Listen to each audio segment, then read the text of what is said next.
بسم اللہ الرحمن الرحیم۔ آج کا سبق معجزہ اور کرامت کا بیان۔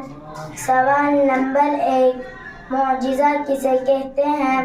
جواب نمبر 1، اللہ تعالیٰ اپنے پیغمبروں سے کبھی ایسی خلاف عادت باتیں ظاہر کرا دیتا ہے جن کے کرنے سے دنیا کے اور لوگ عاجز ہوتے ہیں، تاکہ لوگ ایسی باتوں کو دیکھ کر سمجھ لیں کہ یہ خدا کے بھیجے ہوئے ہیں۔ ایسی باتوں کو معجزہ کہتے ہیں۔ سوال نمبر 2، پیغمبروں نے کیا کیا معجزے دکھائے؟ جواب نمبر 2، پیغمبروں نے خدا کے حکم سے بے شمار معجزے دکھائے ہیں۔ چند مشہور معجزے یہ ہیں: حضرت موسیٰ علیہ السلام کا عصا ہاتھ میں رکھنے کی لکڑی سانپ کی شکل بن گیا اور جادوگروں کے جادو کے سانپوں کو نکل گیا۔ حضرت موسیٰ علیہ السلام کے ہاتھ میں خدا تعالیٰ ایسی چمک پیدا کر دیتا تھا کہ اس کی روشنی آفتاب کی روشنی پر غالب ہو جاتی تھی۔ حضرت موسیٰ علیہ السلام کے لیے دریائے نیل کے درمیان میں خشک راستے بن گئے اور وہ منع اپنے ساتھیوں کے ان راستوں سے دریا اور پار اتر گئے۔ جب فرعون کا لشکر ان راستوں میں گزر جانے کے ارادے سے بیچ دریا میں پہنچا تو پانی مل گیا اور فرعون مع لشکر کے ڈوب گیا۔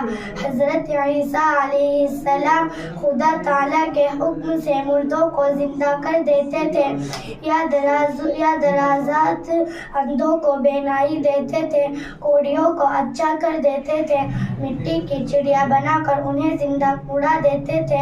ہمارے حضرت رسول اللہ صلی اللہ علیہ وسلم کا بڑا معجزہ قرآن مجید ہے کہ تقریباً 1400 برس کا عرصہ گزر گیا، لیکن آج تک عربی زبان کے بڑے بڑے عالم فاصل باوجود اپنی کوشش ختم کر ڈالنے کے بھی قرآن مجید کی چھوٹی سی سورت کے مثل بھی نہ بنا سکے اور نہ قیامت تک بنا سکیں گے۔ دوسرا معجزہ حضرت صلی اللہ علیہ وسلم کا معراج ہے۔ تیسرا معجزہ شق القمر ہے۔ چوتھا معجزہ حضور صلی اللہ علیہ وسلم کا یہ ہے کہ آپ نے خدا تعالیٰ کے بتانے سے بہت سی آنے والی باتوں کی ان کے ہونے سے پہلے خبر دی اور وہ اسی طرح واقع ہوئی۔ پانچواں معجزہ حضور صلی اللہ علیہ وسلم کا یہ ہے کہ حضور صلی اللہ علیہ وسلم کی دعا کی برکت سے 1-2 آدمیوں کا کھانا سینکڑوں آدمیوں نے پیٹ بھر کر کھا لیا۔ اس کے علاوہ حضور سرور عالم صلی اللہ علیہ وسلم کے سینکڑوں معجزے ہیں جو تم بڑی کتابوں میں پڑھو گے۔ سوال نمبر 3، معراج کسے کہتے ہیں؟